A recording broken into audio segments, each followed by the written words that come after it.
Cesário, antes de começar esse nosso bate-papo, eu queria primeiro te agradecer. Que é isso. Primeiro pela tua disponibilidade. A gente estava conversando aqui antes de começar que desde o ano passado a gente vinha tentando já agendar, e que bom que deu certo para a gente falar sobre isso, sobre liderança inspiradora, para ter você com a gente aqui. Mas antes quero te entregar essa lembrança da Long Vision. Fica à vontade para abrir aí. É uma lembrancinha para você. Olha só. A gente quer muito ouvir a sua voz. Queremos ouvir a sua voz, né? Bom, É obrigado, isso aí. hein? Obrigado, Edu. Que é isso. Uma cartinha para você. Uma cartinha. Uma canequinha, né? Pra Isso lembrar. E aí tem o livro. Uau. Eu não sei se você conhece. O livro chama-se O Menino, a Toupeira, a Raposa e o Cavalo. Olha só. Legal. Muito bom. Ó, eu vou querer depois que você faça aqui uma dedicatória. Com aqui, certeza. Mas que legal, hein? Muito bom. Obrigado, hein? Eu adoro presentes aqui. Você vai adorar essa leitura, Cesário. Com Eu certeza. costumo dizer que é uma leitura leve, porém, em alguns momentos, se parece mais com um soco no estômago que nos faz refletir muito. Sem dúvida. Vou deixar Então, aqui. Vamos lá. Nos últimos anos, o mundo corporativo foi desafiado a se reinventar. E algumas lideranças se destacaram não apenas por entregar resultados, mas por humanizar todo o caminho para isso.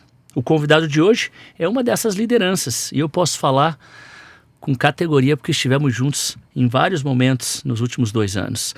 Ele transformou uma grande empresa com visão de futuro, colocou as pessoas no centro da estratégia e foi reconhecido como um dos CEOs mais inspiradores do Brasil. Nesse episódio a gente vai falar sobre coragem para inovar, sobre liderar com propósito e sobre o que realmente importa quando se está no topo. Bem-vindos e bem-vindas à terceira e nova temporada do Long Vision Talks, o seu podcast para dialogar com gigantes. A voz de hoje aqui comigo é de Cesário Nakamura. Cesário, seja muito bem-vindo, meu amigo. Obrigado, Edu. Obrigado pelo convite e pela oportunidade de estar aqui compartilhando os momentos com você e nossa audiência. Com certeza, tenho certeza que vai ser tão inspirador para quem estiver nos ouvindo e assistindo como foi para mim fazer parte de alguma jornada de desenvolvimento com você ao longo dos últimos 18, 24 meses. Mas tem mais aqui, talvez a parte mais importante, né? Cesário é casado com a Cristina, pai da Carolina e do Henrique, 2 jovens adultos que são o seu maior orgulho, executivo com sólida carreira em empresas do setor de serviços financeiros, como Bradesco, American Express e Credit Card. Também foi CEO da Elo S.A.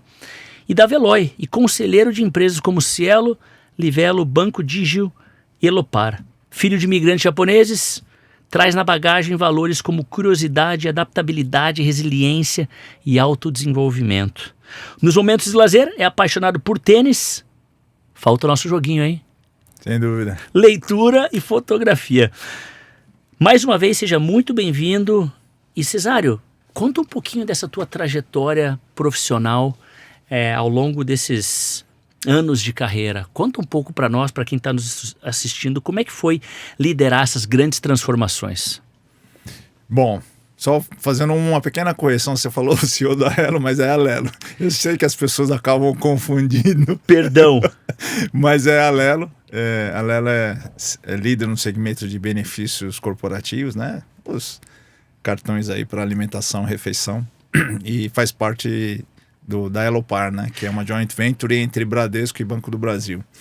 Mas a minha carreira, Edu, de mais de 40 anos, começou de uma forma bem interessante, né? Eu sou engenheiro de formação e durante o processo de estágio, acabei estagiando numa indústria e vi que definitivamente não era aquilo que eu queria para minha carreira, né?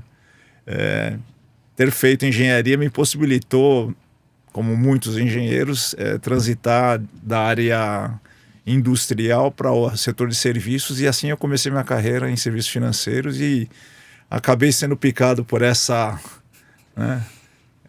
abelhinha ali que me possibilitou realmente desenvolver e fazer coisas em que eu acredito, né? Então, o Cesário de começo de carreira engenheiro acabou indo para uma carreira mais voltada para gestão de pessoas, produtos, enfim, a possibilidade de impactar não só de forma positiva as organizações, mas também impactando aí clientes e consumidores, né? Então acho que foi onde eu me encontrei e acabei desenvolvendo toda a minha carreira.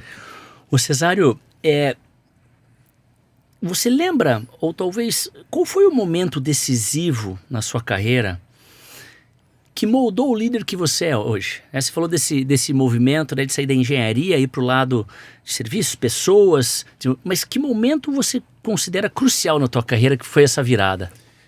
Então, e até por ter feito engenharia, eu acabei ingressando na Credit Card, que foi minha primeira empresa no setor de serviços, em áreas mais técnicas, né? Então, comecei na área de operações, depois fui para a área de TI, né?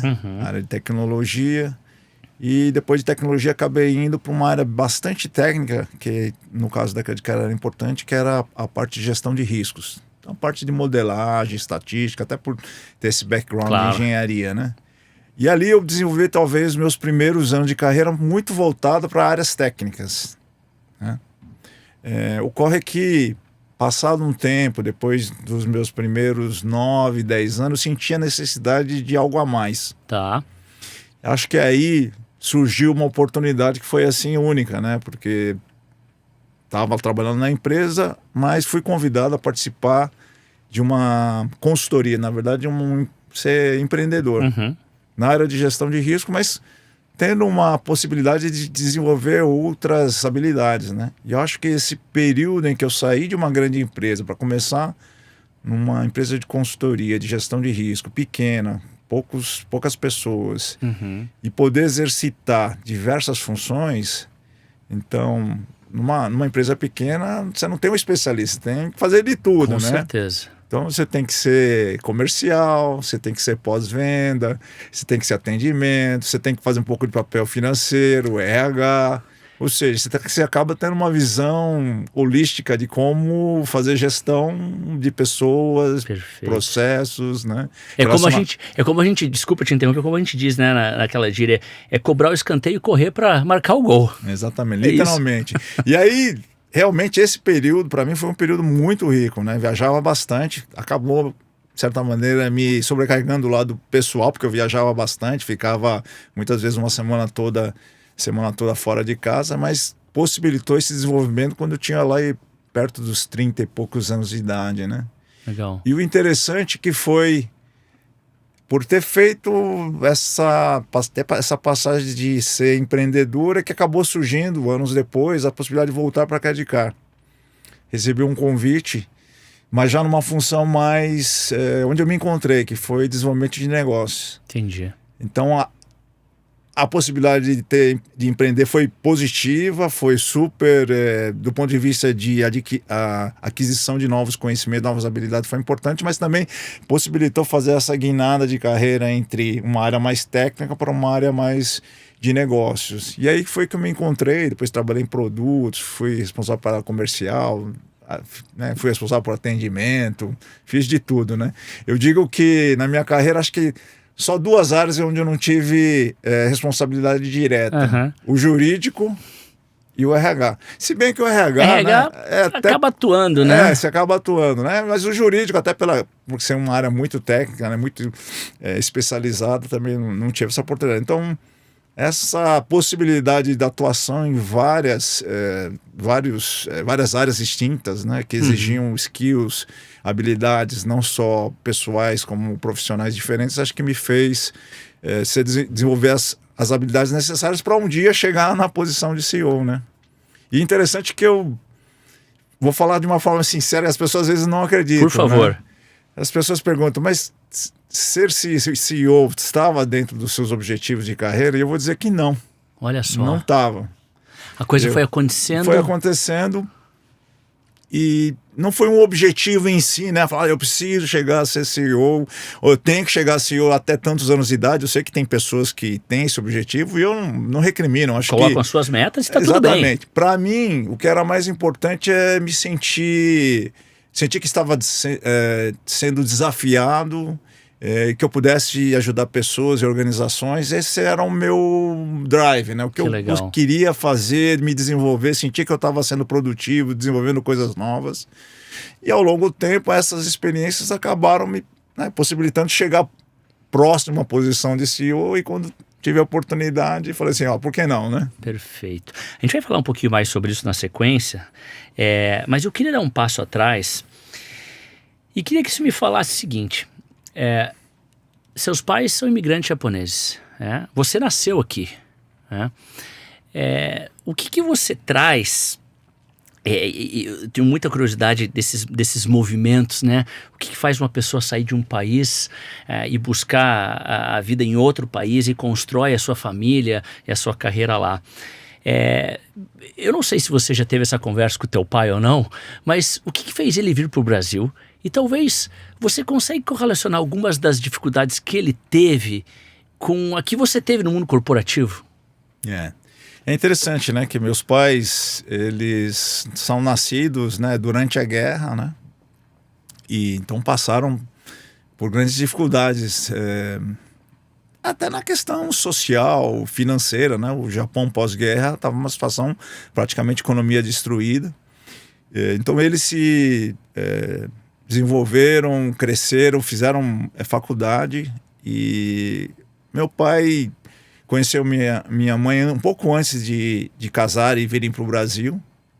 E esse espírito de desenvolver uma família, de se aventurar, de, né, partir para uma coisa nova, acho que teve bastante presente no meu pai e minha mãe também se interessou por isso. Então, realmente, os primeiros anos foram anos bem difíceis para eles, né, principalmente por a questão da língua, né, da cultura. Mas uma coisa que me marcou muito, né? Meu pai já é falecido, né? Minha mãe ainda é viva, está com 85 anos. Mas uma coisa que me marcou bastante o meu pai é que, pelo fato de ele ter uma formação universitária no Japão, ter investido em educação, quando ele chegou aqui, ele não se conformava em seguir uma carreira, por exemplo, na agricultura. Nada contra, mas ele falou, eu tenho condições de me desenvolver e poder dar uma condição melhor para a família. Então, ele decidiu sair do interior, nasci em Lins, né? Então, a família decidiu se mudar, ele se decidiu mudar para São Paulo, e aí, a partir daí, ele começou a fazer que naquela época era o supletivo, né? Então, ele já adulto, começou a fazer o supletivo, e interessante que prestou vestibular e entrou na Getúlio Vargas, em administração pública, quando ele tinha de 39 para 40 anos. Ele contava até que era interessante que ele era mais velho até que muitos dos professores. Imagina. E acabou se formando, depois teve uma carreira bastante interessante, que ele acabou, por conta de ter essa formação numa faculdade prestigiada aqui no Brasil, ele acabou indo trabalhar no Consulado Geral do Japão em São Paulo. E um pouco tempo depois ele recebeu um convite para seguir carreira de diplomata. Olha, então, que incrível.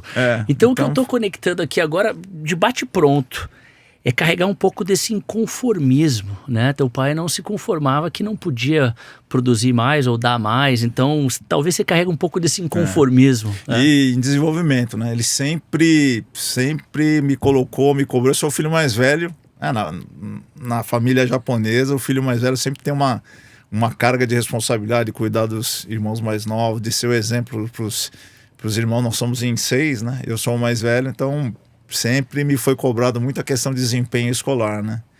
E até por conta disso, né? Eu tive a oportunidade de formar em uma universidade pública, poder investir em educação. Incrível. E realmente eu acredito nisso, né? Que a educação... Eu falo de educação formal, mas também outras formas de educação, né? E desenvolvimento, que você tem que estar sempre em constante aprendizado. Então são valores que são importantes para mim, né? Você sabe que isso me marcou muito. Muitas das pessoas que estão aqui nos ouvindo, assistindo, não sabem, mas a gente passou por uma jornada de desenvolvimento juntos, né? Dos 5 comportamentos das equipes coesas, quando você estava como CEO da Alelo, então.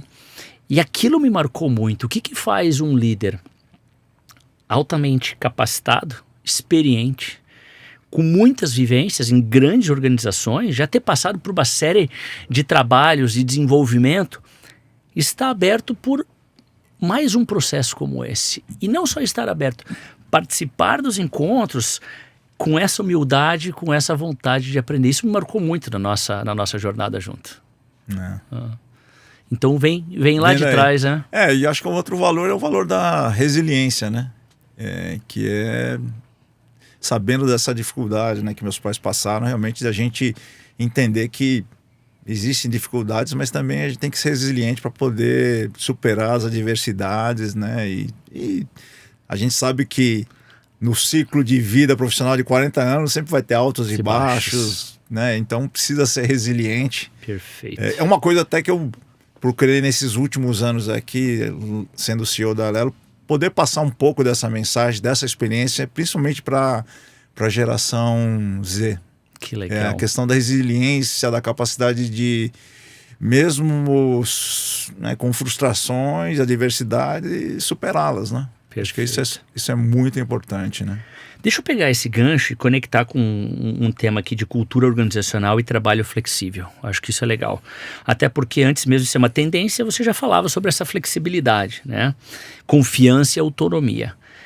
De onde vem essa visão sobre cultura organizacional e como é que ela se reflete no modo que você lidera? Hoje você está curtindo aí o teu bem merecido sabático, vamos dizer assim, atuando. Eu já meio que finalizei. Já acabou o sabático? Já. Então você já me conta sobre isso. Mas, na sua opinião, o que faz uma cultura realmente forte e saudável florescer dentro das empresas? Bom, acho que essa pergunta mereceria um capítulo inteiro, né?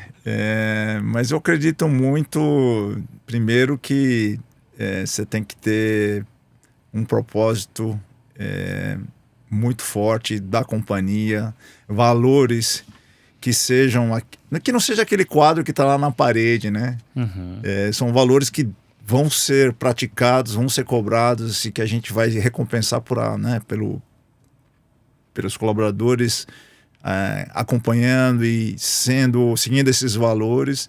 Acho que passa muito por uma comunicação aberta, transparente. Eu acredito muito que a cultura só é possibilitada quando você tem uma liderança forte, no sentido de não só de poder dar a visão, a estratégia, né, o norte, de onde a gente quer alcançar, mas principalmente pela questão do exemplo, né? É o famoso walk the talk. Perfeito. Na liderança, para você ter uma cultura que seja forte, a liderança tem que dar o exemplo. Não pode ser aquela coisa de eu falo uma coisa e pratico outra coisa. Né? Então, por exemplo, nesse exemplo aqui que você falou, eu não posso falar que eu acredito que o valor do aprendizado contínuo é importante se eu mesmo não pratico. Perfeito. Como é que eu vou exigir isso? Como é que eu vou cobrar das pessoas se eu mesmo não pratico? Né? Perfeito. O cuidado com as pessoas. Né? Acho que ter essa empatia, você ter essa visão de que eu acho que aqui vai muito, eu acredito muito no que o Simon Sinek comenta, né? Quando ele fala que 100% dos clientes são pessoas e 100% dos colaboradores são pessoas. Então, portanto, se você não entende de pessoas, você não entende de negócio. Você não entende de negócio.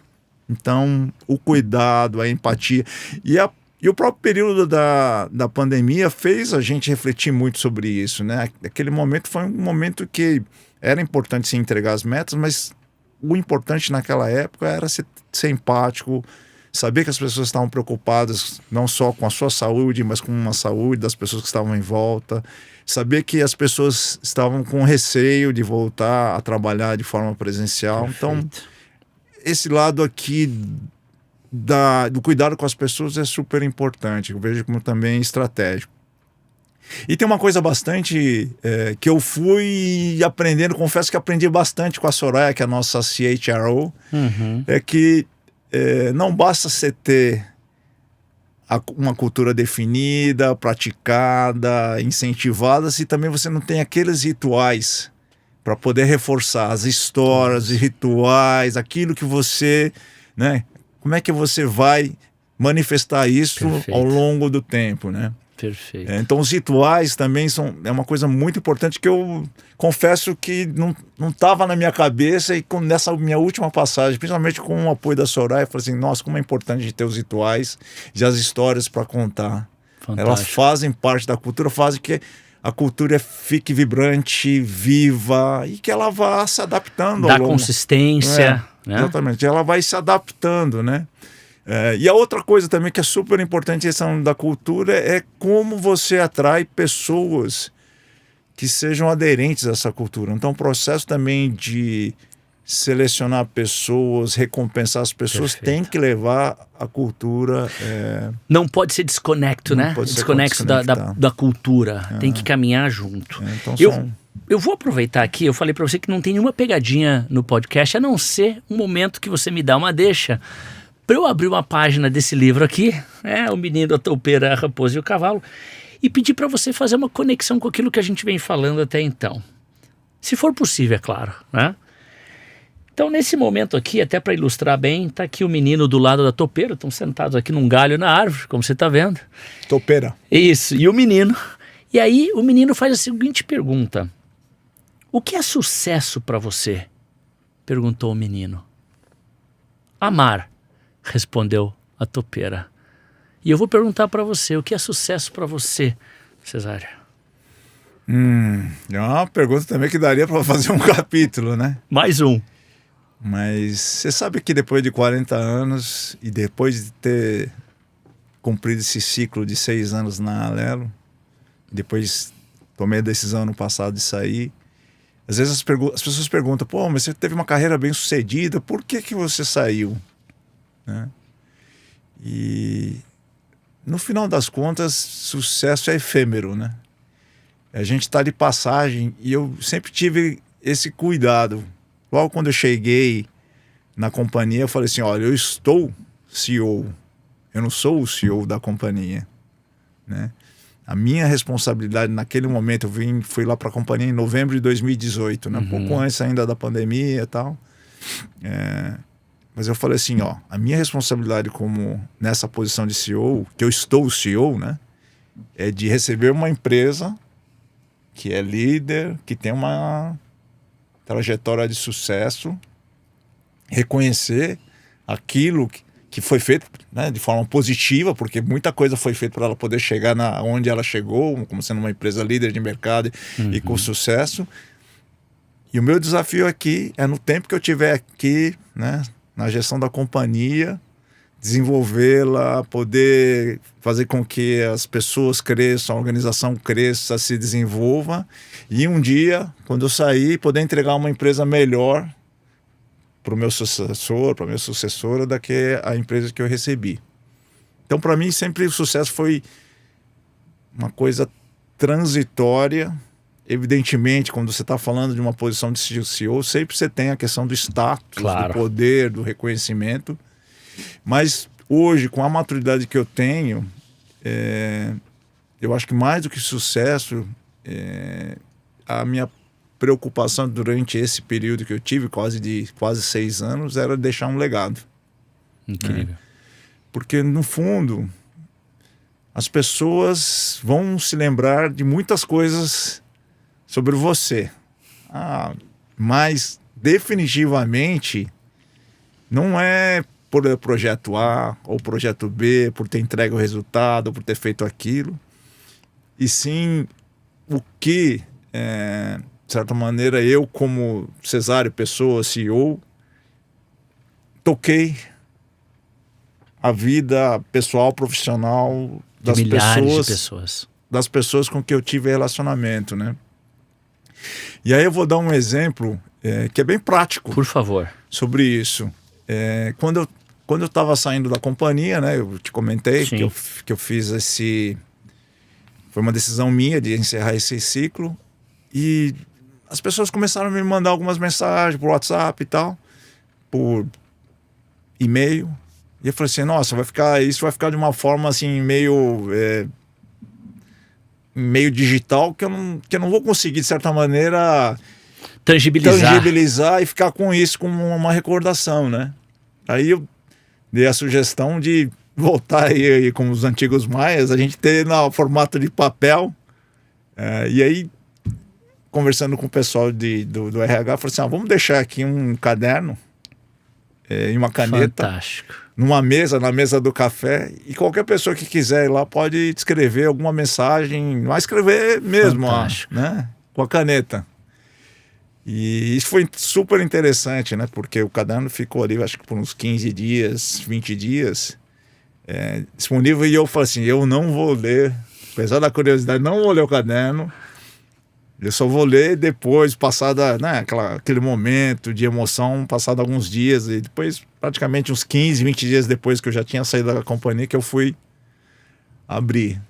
E o interessante é isso, porque os depoimentos eram muito de como eles tinham me conhecido, como tinha sido o relacionamento, de algum momento em que eu toquei as pessoas, e não pelas coisas, Incrível. vamos dizer, materiais ou projetos ou resultados que nós conseguimos atingir naquele período. Então eram depoimentos muito pessoais, verdadeiros de situações que a pessoa passou comigo. E aí eu vou dar um exemplo, uma coisa bem singela. Eu ia até perguntar se você tinha alguma coisa que você podia... Teve um exemplo, vou até contar dois, vai. Teve Por um exemplo favor. de uma pessoa que ele falou, olha, escreveu assim, olha, você provavelmente não me conhece, porque a gente não teve oportunidade de fazer uma interação, né? Porque eu tinha lá os cafés da manhã com as pessoas, mas é basicamente a história dele, né, que ele quis registrar é o seguinte, eu tenho 3 meses de companhia, né, não tive a oportunidade de interagir com você, mas uma coisa me marcou bastante. No meu primeiro dia no escritório, né, ele estava chegando, não estava sem o crachá, e a porta, acho que você já tem no nosso escritório, Sim. a porta é uma porta que você precisa do crachá para poder abrir, Sim. né, uma porta de vidro. E aí ele falou assim, eu estava ali, não conseguia entrar, e você passou e viu que estava lá em dificuldade, e você foi lá e abriu a porta para mim. Aí eu não sabia quem era você, depois perguntei, aquela pessoa ali, aquele senhor, quem me ajudou a entrar? Eu falei assim, não, ele é o presidente da companhia.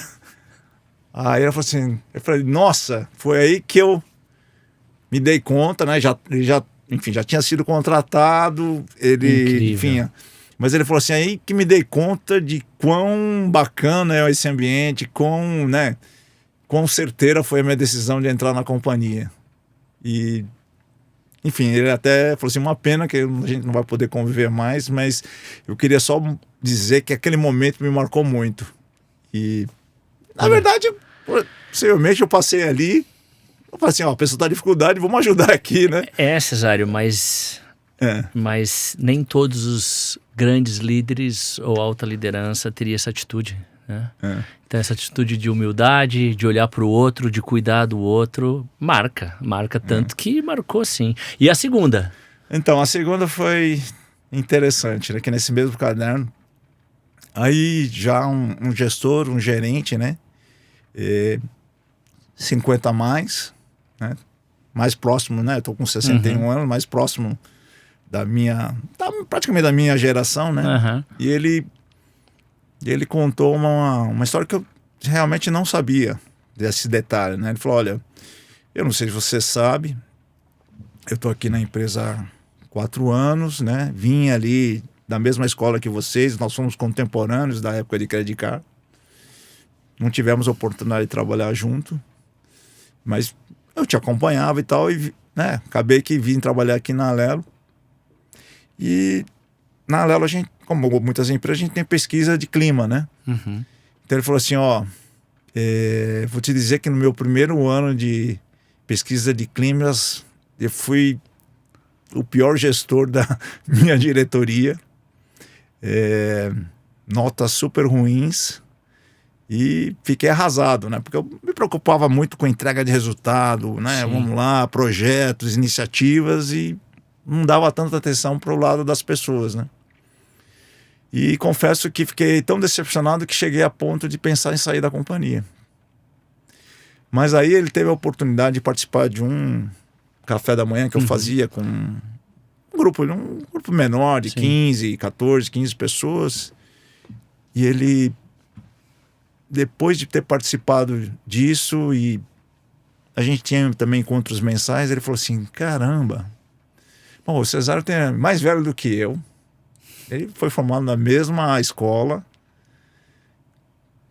e ele conseguiu dar essa virada de ser uma pessoa técnica que cobrava resultados, né, desempenho, números, para ser um gestor que inspira as pessoas, que desenvolve pessoas. Falei, cara, se ele consegue, por que eu não também consigo? E aí usei você como referência, né?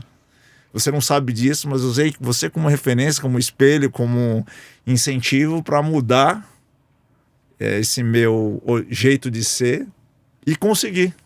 Consegui fazer isso. Hoje em dia estou entre os top performance do ponto de vista de resultado, mas também em termos de satisfação, de clima, de engajamento. Então, agradeço por, mesmo você não sabendo disso, ter sido a referência para poder mudar esse meu jeito de ser. Eu fico imaginando que esse livro por si só daria um outro episódio aqui. Mas o que me chamou a atenção dessa tua história, e esse exemplo que você trouxe, é que eu acho que ele diz muito sobre quem você é e o líder que você foi. Porque eu imagino que quantos líderes ou quantas pessoas que se propuserem a fazer isso no momento de saída, deixar um livro lá para que as pessoas possam escrever, quantos líderes que não praticam essa liderança humanizada, inspiradora, vão ter a coragem de fazer isso? Ou vão chegar depois com um livro vazio, né? Porque no final das contas, escrevia quem queria. Aí veja quantas pessoas você de fato tocou. Que história legal, hein? Já vou lançar um desafio aqui, você líder. Se tiver coragem, né? Deixa lá, faz um exercício como esse, deixa um livro em branco. Eu vou dizer que o pessoal ainda... não satisfeito com isso, RH, porque a gente fez uma live, né, nos últimos dias, com toda a empresa. E aí você conhece ali o Teams, né? Você tem ali o chat que as pessoas vão fazendo os comentários. E aí o pessoal do RH falou assim, nossa, mas pô, tem tanta coisa legal que as pessoas estão dando de feedback aqui e está registrado ali. Então eles pegaram os comentários das pessoas aí, estava evidentemente em formato digital, eles pegaram, colocaram em tirinhas e fizeram um segundo caderno. Fantástico. Então tem o caderno manuscrito e tem o caderno com as pessoas, por exemplo, que ficavam fora de São Paulo, que não conseguiram preencher e tal, mas que colocaram seus depoimentos ali. Então, fantástico. Realmente foi muito bacana esse gesto aqui. Eu fiquei bem feliz ali. Cesário, eu costumo dizer que eu tenho o privilégio de participar de momentos com equipes e pessoas de alta performance. E no teu caso não foi diferente, né? Você com a Soraya, na época, tem um carinho muito grande por ela, André, Márcio, todo o time, né, que estava com você quando passou por essa jornada dos 5 comportamentos de uma equipe coesa. Se eu perguntar para você, qual que foi o grande ganho daquele trabalho? Porque era um time que já rodava bem, já era um time conectado, e vocês foram muito consistentes naquela jornada. Começamos quase que no final da pandemia, conversamos, a nossa primeira reunião foi online, se eu não me engano, e vocês fizeram aquele trabalho com consistência até o fim, né? O que foi o grande ganho dessa jornada? Eu acho assim, como você comentou, a gente já tinha uma boa convivência em termos não só de alinhamento daquilo que a gente entendia que era importante para a organização, mas também a gente como um grupo. Mas acho que o principal ganho que eu vi com o trabalho que a gente fez com vocês, né, com você facilitando, a Julie também, né? A Julie estava com a gente. Estava lá com a gente ali. Eu acho que foi na questão das conversas difíceis. Olha só. Eu acho que nesse aspecto a gente não só reconheceu que algumas conversas difíceis não aconteciam ou não aconteciam com a profundidade e frequência, talvez. Né? Que a gente precisava e precisa ter numa organização, ainda mais passando um momento de transformações de mercado, né? Transformações dentro da companhia. E um exercício que a gente fez, que você nos incentivou e nos provocou, que acho que deu bastante resultado, em relação, não sei se você comentou já em algum dos seus episódios, mas em relação às caixas abertas, né? Bom, para os ouvintes, né? Boa. O pessoal que está ouvindo aí, para tentar simplificar aqui qual é o conceito das caixas abertas. São aqueles momentos que você sabe, alguma coisa que não caiu bem, Um uma desconforto conversa, naquela interação. alguma coisa que te incomodou, sabe, que não caiu bem, um comentário, né? Às vezes aquela coisa que veio meio atravessada, aquela, sabe, ou um desalinhamento que você está sentindo que está te incomodando. E aí você colocou o desafio, né, que são as tais das caixas abertas nas relações, né? Perfeito. E aí você colocou o desafio, ó, pessoal, não deixem essas caixas abertas por muito tempo. Procurem fechá-las. Fechá-las é dar uma solução, dar um encaminhamento. Perfeito. Ter essa conversa. Ter essa conversa que pode ser difícil, mas não esticar, não deixar que esse período... Evidentemente você falou em fechar as caixas em 24 horas. Às vezes... Se estende um pouco se estende um pouco mais, mas não deixar que fique, sei lá, semanas, meses, porque pode e acaba criando situações que, né, você vai gerando aquele desconforto e isso pode no futuro minar a relação. Perfeito. Né? Então, acho que isso aí foi uma forma que você nos colocou, um desafio que nos colocou que foi bastante interessante e bastante produtivo, né? Pô, eu fico super feliz de saber isso porque isso, na verdade, o grande desafio de fechar as caixas é que se a gente não fecha, ela vai cabendo mais coisa lá dentro. E vai ficando pesada. E a hora que a gente vai tentar fechar, não vai fechar da melhor maneira, porque tem várias outras coisas que já se acumularam ali. E fico muito feliz de uma ferramenta simples, mas quando colocada em prática, nós vemos benefícios gigantescos. Que legal. A gente não falou muito sobre caixas abertas e fechadas em outros episódios, mas isso, quando a gente volta, eu escuto, Edu, estamos fechando as caixas lá, hein? A gente continua fechando a caixa. Que legal, fantástico.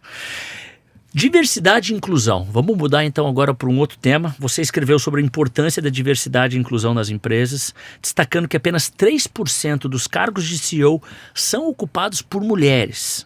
É um número estarrecedor aqui. Quais ações você acredita que são fundamentais para que as empresas buscarem mais essa equidade como pilar? O que você acha? Bom, eu acho que a primeira coisa é ter a consciência de que os números são ruins, né, em termos de diversidade e inclusão, e que cabe a gente trabalhar para que essa realidade mude. Muitas vezes eu vejo, aí não é crítica, mas acompanho, vejo, Sim. sabe, muitas empresas dizendo que tem, né, praticam diversidade e inclusão, mas eu não sei quanto isto é genuíno, sabe? Então, para a coisa acontecer, eu sou engenheiro, né? Minha formação é ter métrica, é poder medir, observar, né? E fazer com que essa métrica, seja lá o que nós estamos medindo, ela mude ao longo do tempo. Nesse caso, o número importa. O número importa. Esse o número importa. Crescer, né? Esse aumentar. Então, pegando, por exemplo, esse recorte, porque a gente está falando de diversidade e inclusão, aí você pode ter vários grupos aí, claro. Né? Mas vamos pegar aqui a questão das mulheres, né? Quando eu cheguei na companhia, olhando um recorte aqui de liderança sênior, a gente tinha uma participação feminina de 25%. Liderança sênior da companhia, eu estou falando basicamente a diretoria executiva e seu primeiro nível de reporte, né? Certo. Aí incluindo ali entre superintendentes, gerentes executivos e tal, mas esse grupo ali de liderança sênior da companhia, a gente tinha 25%. Ela falou, 25% em relação aos 3%, certo. É melhor. Mas olhando a participação feminina, né, no Brasil, tinha muito que evoluir. Então, já começa daí, tem um ponto de partida e onde se quer chegar. E aí, é trabalhar mesmo com intencionalidade, não é falar que vai melhorar, mas... Sim. Como é que você consegue, ao longo do tempo, ir aumentando essa participação? Incentivando os líderes que sempre tenham, quando forem, né, fazer uma reposição de uma posição sênior, considerem mulheres, né, avaliem se a gente vai fazer uma contratação externa, de trazer também candidatas mulheres, né, pelo menos para shortlist. Perfeito. Trabalhar para que essa realidade mude, né? E felizmente, quando depois de 5 anos ali, né, na gestão da companhia, a gente mudou essa realidade, saímos de 25%, 26% para 50%. Incrível. Quando eu saí da companhia. Mas aí vem uma palavra-chave que você acabou de falar, né? Intencionalidade. Tem que ser intencional, tem que de fato buscar isso. Exatamente. Porque senão passa a ser mais uma coisa etérea, né? Afinal, a gente quer melhorar a diversidade, a gente quer melhorar a participação das mulheres, né? Mas não estamos fazendo nada. Exatamente. E eu acredito muito que para poder aumentar a quantidade de CEOs mulheres, né? Pegando esse recorte dessa posição, claro. A gente tem que ter mais C-level mulheres, tem que ter mais superintendente mulheres, tem que ter mais gerente mulheres, porque aí a base aumenta, você tem... Você vai dando mais oportunidades e seria muito bacana, né? Se algum dia a gente tiver, por exemplo, no caso da Lela, uma CEO mulher, né? Com certeza, não tenha dúvida. Conectando com isso, né? Como é que você enxerga o papel, acho que você já falou um pouquinho aqui, mas como é que você enxerga o papel dos líderes empresariais nessa construção de um ambiente corporativo mais inclusivo e representativo? Passa um pouquinho por essa intencionalidade de buscar mais candidatos, de ter programas mais específicos, é um pouco por aí? Acho que passa por isso, passa pelo nível de conscientização geral, e aí, de novo, o papel da liderança, né? Já que nós líderes queremos dar o exemplo, a gente tem que buscar isso no dia a dia, de mexer os indicadores, de dar o direcionamento, a gente buscar. Por exemplo, na questão de pessoas negras, a gente tinha ali pelo menos na Alela, tinha um grande desafio de aumentar a quantidade a participação de pessoas negras na companhia. Então, passa também por contratar mais pessoas negras, né? Olhando para a realidade do Brasil. E uma das coisas, por exemplo, que nós fizemos lá no programa de estágios, mais recentemente, a gente começou a tirar alguns critérios, por exemplo, formação em universidade. Já não era um pré-requisito de poder estimular também que no processo de seleção a gente pudesse trazer também, fazer um processo de estágio com contratações afirmativas, né? Trazendo daqueles grupos subrepresentados, né? Então, LGBTQIA+, pessoas negras, pessoas com deficiência. Então a gente fez, no caso ali, um programa de estágio especificamente para esses grupos. Né? Entendi. Para sair daquela situação que sempre, não, tem que ter uma formação universitária. E aí, eu me recordo quando eu era mais jovem, não, tinha que ser empresa, ainda tinha que ser de faculdade de primeira linha e pai. Aí você vai restringindo. Vai restringindo. Você tem que abrir esse leque para poder trazer outras pessoas. E olha, o nível de engajamento, de comprometimento desse programa de estágio, fenomenal. Gigantesco. Porque as pessoas... Fala assim, minha oportunidade, sabe? Pessoas que estavam fazendo transição de carreira, saindo de funções, assim, por exemplo, trabalhando no varejo para poder entrar numa empresa com benefícios, com possibilidade de carreira, desenvolvimento, sabe? É um programa, por exemplo, é um programa que pode mudar a vida das pessoas, né? Não tenho dúvida. Cesário, eu gosto muito dessa parte onde a gente entra em exemplos assim reais, específicos, como o caso do caderno que você me contou, que você deixou lá. Achei fantástica essa atitude. Vamos falar de desafios e aprendizados. Uma carreira de 40 anos, né? Quais foram os desafios mais duros que você enfrentou na liderança? E aí, como é que eles te mudaram como profissional e ser humano? Qual foi de fato assim, o que pegou, que te fez refletir muito, mudar, reconsiderar, quebrar paradigmas? Bom, fazendo uma retrospectiva, acho que é um dos principais, talvez, das responsabilidades e talvez daquela parte que é mais dolorida quando você tem que desligar pessoas, né? Bom, eu te comentei ali, né? 40 anos aí de carreira, então trabalhei já no final dos anos 80, pegando aí o começo dos anos 90, então uma situação do Brasil com hiperinflação, né? Situação econômica muito, muito complexa. Sei que a maior parte dos ouvintes aqui acho que não se lembra, mas a gente chegou a ter inflação de acima de 80% ao mês, né? E em determinado momento, até por essas condições macroeconômicas muito difíceis, a companhia que eu trabalhava decidiu fazer um ajuste. Precisava fazer um ajuste de quadro de pessoas, né? O que hoje a gente chama de reorg, né? Reorg, os layoffs, né? Que a gente teve um pouco agora, né, nos anos 20. Sim. 2020 e pouco, né? Um pouco depois da pandemia. Mas é uma situação em que a gente teve que cortar 15% de colaboradores da companhia, de todos os níveis. Uau. Então, naquele momento ainda, anos 90, ainda tinha uma posição de liderança, mas não uma liderança sênior, vai. Então, fazer esse exercício de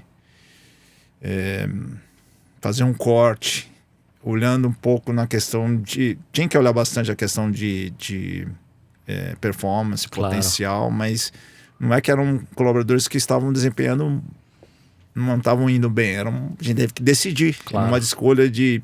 Né, você vai ter que botar alguns critérios objetivos e reduzir ali 15% do quadro de funcionários, né?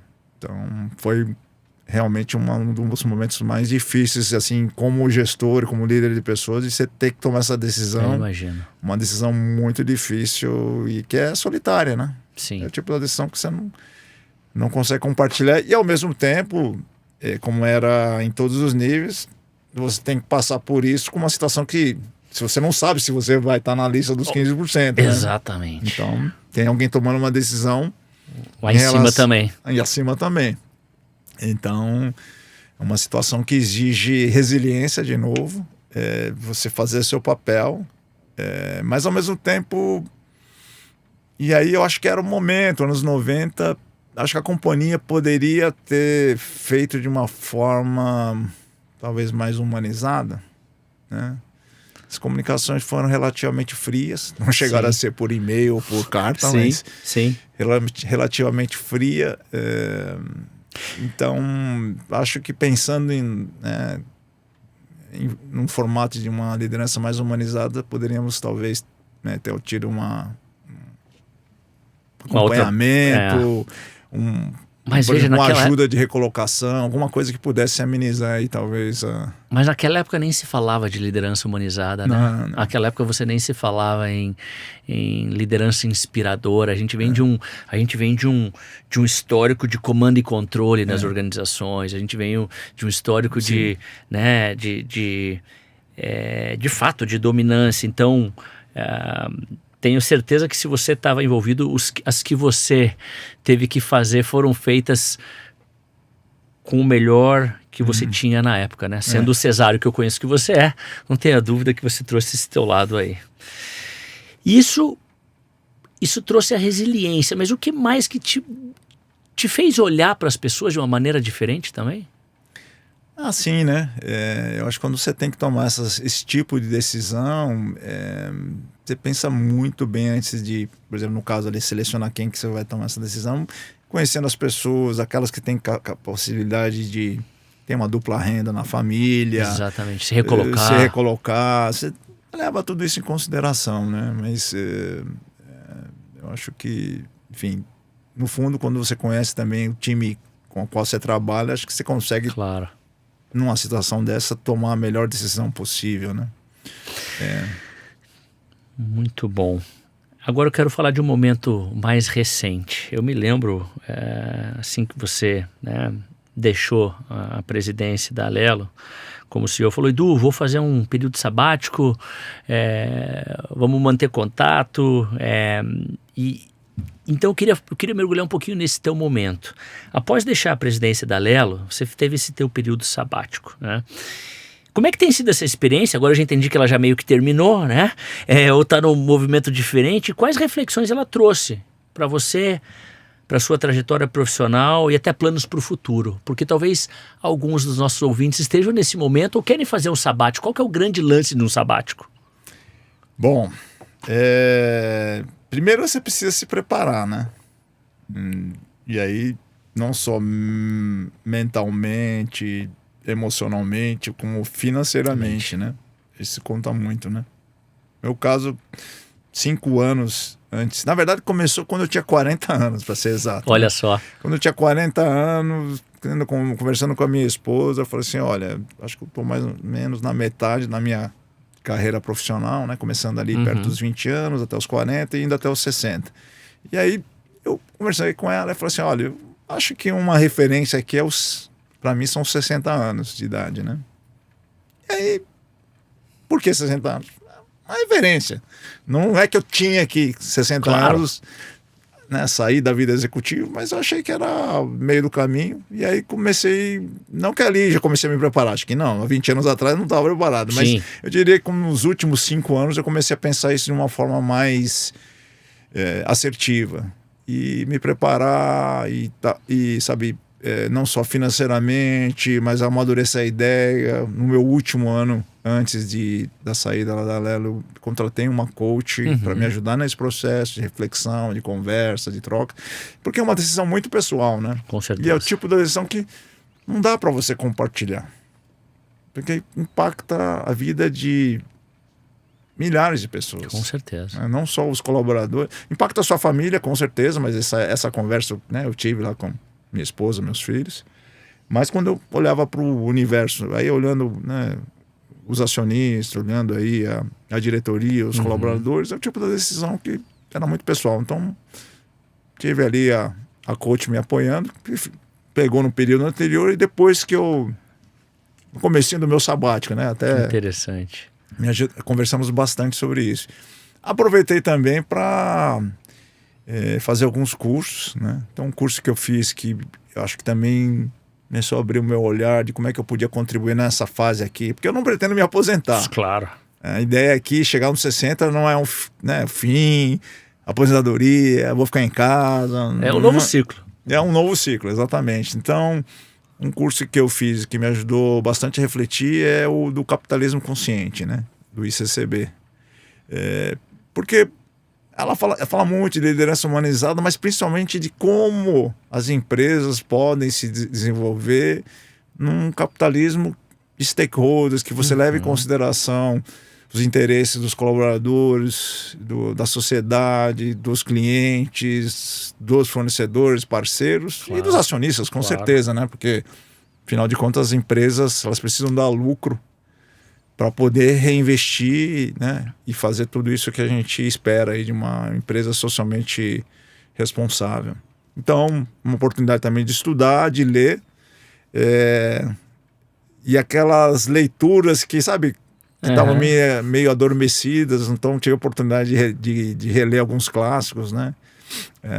Eu até fiz um post lá no LinkedIn sobre isso, do prazer de estar lendo, por exemplo, 100 Anos de Solidão, depois de, sei lá, 30 anos que eu tinha lido a primeira vez, com um olhar diferente, que é um olhar já com mais maturidade, de você refletir sobre as questões de família, tradição, de como você, sabe, aquele realismo fantástico do Gabriel Garcia Marques que você usa ali para repensar, refletir sobre a vida, né? Um outro livro que eu também li, que me foi bastante interessante reler nessa altura aqui, é 1984, que é incrível como está atual, né? Não poderia ter uma época mais tá apropriada. Muito atual. E agora, olhando agora sobre esse momento que nós estamos aqui de inteligência artificial, de controle, da preocupação das mídias sociais, do Big Brother, é um livro que continua muito atual. Eu também li com uma outra perspectiva. Tempo para viajar. E aí também foi um momento de refletir de o que eu quero para os meus próximos anos, né? Então, qual a decisão que eu, depois de refletir, de pensar, o que eu quero fazer, né? Do tempo que eu, né, tinha como executivo, daquelas horas semanais lá, sei lá, 50, 60 horas semanais que eu tinha ali como executivo, resolvi dividir em 3 partes. Interessante, olha a dica aí. Então...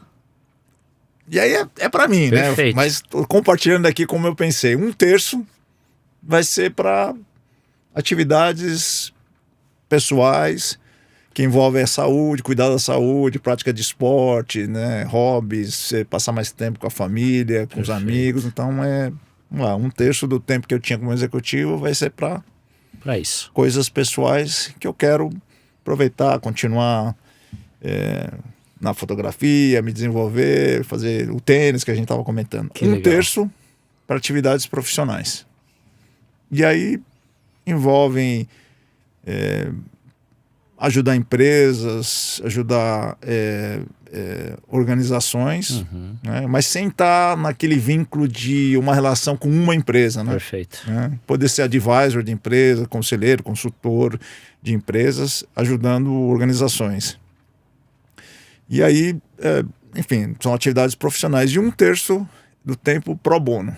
Incrível. Que é realmente o conceito de give back. Fantástico. De você poder retribuir, né? Então, eu me considero uma pessoa que tive acesso a oportunidades, né? A gente faz parte de uma pequena elite, né? Que teve condições de carreira financeira, de sucesso para poder ter um conforto, mas eu acho que tem uma responsabilidade nossa de retribuir para a sociedade, né? Então ali poder ajudar entidades não governamentais, ONGs, entidades não governamentais, instituições, pessoas, mentorias, de forma não remunerada. Que incrível. Acho que são essas 3 partes que vão me ajudar a redefinir e reescrever essa nova fase, esse novo ciclo, como você disse. Você sabe que você foi falando, eu fui pensando, onde é que eu me encontro hoje, né?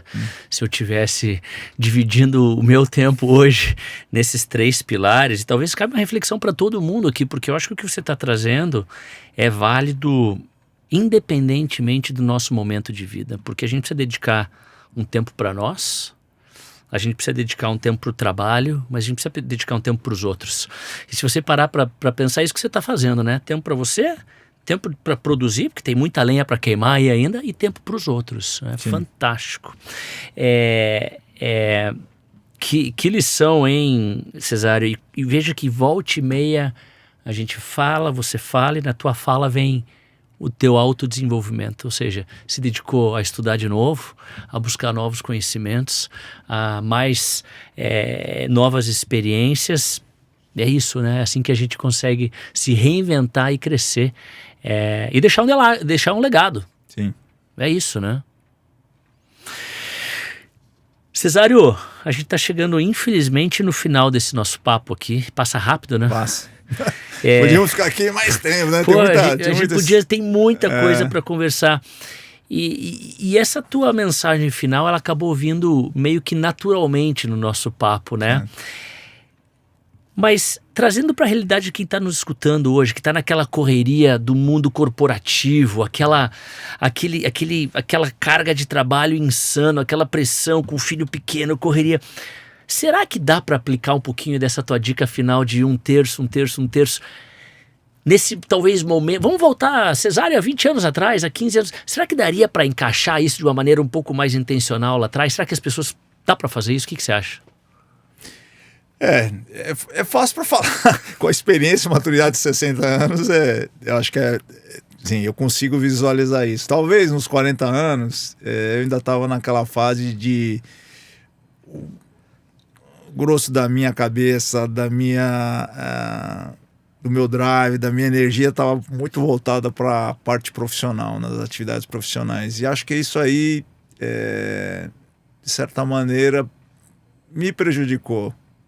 Tanto do ponto de vista de saúde, mas também um pouco de estar mais presente com a família. Então, se você tem 40 anos, ou está perto disso e tá passando por esse momento, que eu sei, é um momento que você quer se desenvolver, tá buscando crescimento profissional, ter essa pausa e poder fazer essa reflexão. E pode ser que você não consiga fazer 1/3, mas se você puder dedicar uma parte do seu tempo para você cuidar de você, dos seus amigos, da sua família.